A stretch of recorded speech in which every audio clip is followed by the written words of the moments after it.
our marriage is a lot deeper than we think it is. One thing I realize about our marriage is that it is not for the purposes of just two people existing. What you fail to realize is that people are watching you. People you know, people you don't know, they're watching you immediately when the two become one, which is a long process, by the way. It definitely don't happen overnight. I think the gears of me and Faith's marriage is just starting to come together. We had a conversation the other day, and I said to her, I said, babe, I'm this is not doing it anymore. And she was like, well, what's not doing it no more? You know, when you start saying that in a relationship, you feel me? Them are some strong words. And I was like, no, babe, I'm not saying that I'm leaving anywhere or going. I'm just saying that the status quo, the way that we normally live our lives right now, that's not doing it anymore.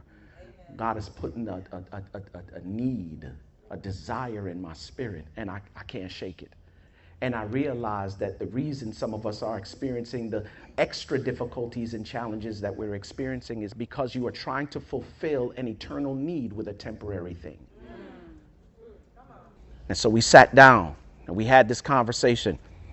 And in this conversation, what I said to her was, our relationship has to go to a new place.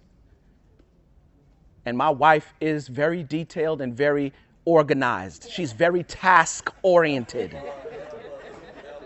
And not just for the sake of doing that. You know what I'm saying, Pershawn? Like when people of that nature are detail oriented and in that way, they're getting ready to deliver something. Right? And so immediately she asked me, she said, what date do you want to talk? And I was like, whoa, okay. All right, slow down just for a moment.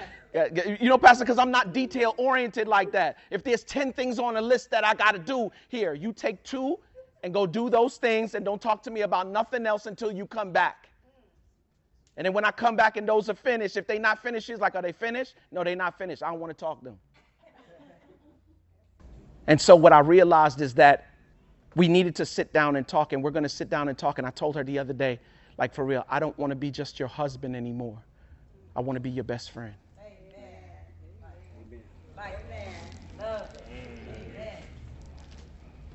Some of us are in marriage right now, and your spouse is not your best friend. Your job is your best friend.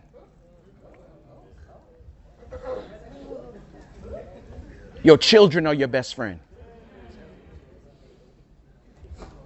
That person that you've been eyeing, that's not your spouse. You're trying to make that your best friend.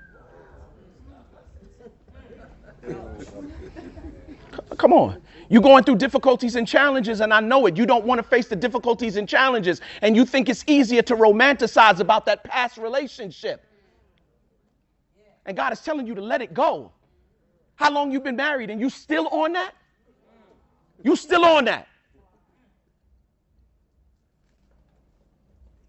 I realize that when we live in the flesh, flesh dies. And this is the reason why God wants us to stop living a carnal life and move to a spiritual life. Why? Because the spirit don't. Even when the body dies, the spirit returns to the one who gave it.